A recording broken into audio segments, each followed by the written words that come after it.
కౌశెట్టి అశ్విత. నా పేరు చంద్రాంగి.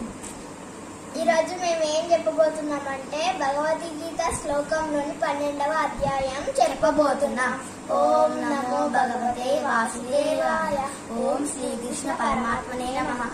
అథ ద్వాదశో అధ్యాయః భక్తి యోగః. అర్జునో వాచ ఏవం సతతయుక్తా ఏ భక్తా స్వం పర్యుపాసతే ఏ చాప్యక్షరమవ్యక్తం తేషాం తే యోగవిత్తమః.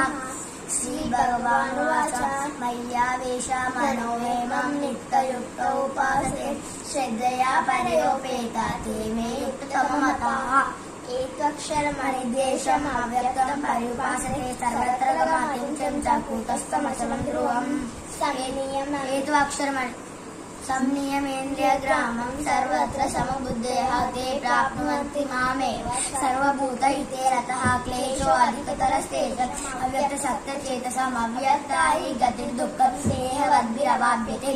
ఏతు సర్వాణి కర్మాణి మయి సన్యస్య మత్పరాః అనన్యేనైవ యోగేన మాం ధ్యాయంత ఉపాసతే తేషామహం సముద్ధర్తా మృత్యు సంసార సాగరాత్ భవామి రచిరాత్ పార్థ. మయ్యావేశితచేతసాం మయ్యేవ మనదస్వ మయి బుద్ధిం నివేశయ యోగిష్యసి మయ్యేవ అత ఉద్ధరణ సంశయః. అత చిత్తం సమాధాతుం న శక్నోషి మయి స్థితం అభ్యాస యోగేన తతో మామి చాప్తిం ధనుంజయ. అభ్యాసేభ్యాస్ సమర్థో అసి మత్కర్మ పరమో భవ మదర్థమపి కర్మాణి కుర్వాన్ సిద్ధిమవాప్స్యసి. అతైతదప్య శక్తో అసి కర్తుం మద్యోగమాశ్రితః.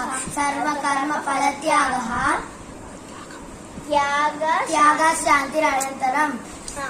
అతైతదప్య శక్తో అసి కర్తుం మద్యోగమాశ్రితః. సర్వకర్మ ఫలత్యాగః తతః కురు యథాత్మవాన్.